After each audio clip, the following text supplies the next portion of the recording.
Good afternoon, everybody. I think this is a pre-lunch session. You might feel little hypoglycemia, but I'll try my best to keep you alert.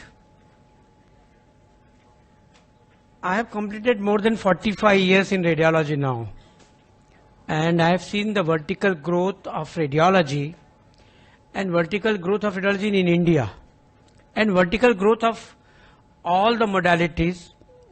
I started my program in MRI in 1985 with Cornell Medical Center and UCSF.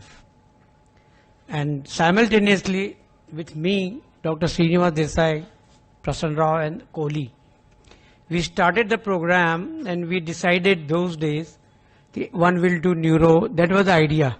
The time has changed, so let us do specific programs. One will do neuro, one will do cardiac, one will do MSK, and one will do body imaging. And that happened. And I'm very happy that is happening slowly over the period here now, almost 33 years. I had a opportunity to work with Charles Higgins, who was the pioneer in cardiac imaging. And I did radiology posting, but in my days, there were, you can do allied posting of cardiology, medicine, pediatric. So I did first 3 clinical posts. I did medicine, I did pediatric clinical house post, and I did cardiology also. So that may be the reason I'm inspired for the cardiac imaging. And I have seen the vertical growth today. I went to Houston Heart Center and I used to do a lot of cardiac MRIs those days. One of the senior cardiologists told me, Dr. Tauri, he was he came to my clinic, Inside Imaging in Bombay also, way back. He said, Dr. Tauri, MR cardiac will take time to pick up. You start doing CT angio. In 2002-1, I started my program in CT angio. We picked up very, very well, and after that, definitely MR, and that has happened. Last 10 years, MR has also picked up. So it's a specialized area, and let me tell you, all younger generation sitting here, they have to take interest in the subject. It's fascinating. It is tougher than ultrasound doing, because ultrasound is operator oriented. This technology also operator oriented. You have to sit on the console and make a program, but the results are fantastic. From both the angles, it is a fascinating, and there is no girth of, there is no the patients which are available to you because cardiac disease has increased so many folds in last few years. So cardiac CT and MR combination will ultimately lead to you. I'm just giving you this brief introduction so that you get inspired to do cardiac imaging. I still find out of 100, 2 students coming forward to do cardiac imaging. It's a fear only, complex fear. Once you start doing, once you develop confidence, it takes 1 year for you to develop confidence. You may learn the technology, but to learn the language of cardiologists, to discuss with them will take at least a year. And then you will be very good. It is a fantastic future. 1 MR brain, 5 MR brain is equivalent to 1 cardiac MRI, the charge which we are doing today. I'm just giving you a small economy. Though I don't want to say economy. It's more scientific, but try to understand that. 1 hour patient, today we can do examination. I do walk-in patient today in half an hour, cardiac MRI.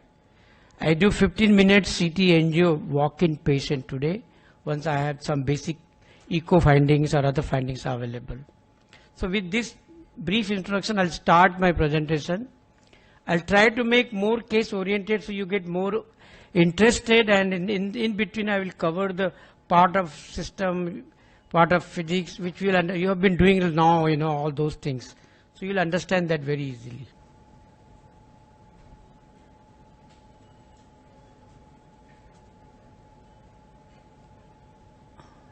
Let us see the case wise. 69-year-old male presented with the chest discomfort. There was ischemic changes seen on ECG. Past history, he had undergone deployment of a stent in the right coronary artery and LAD 3 years ago.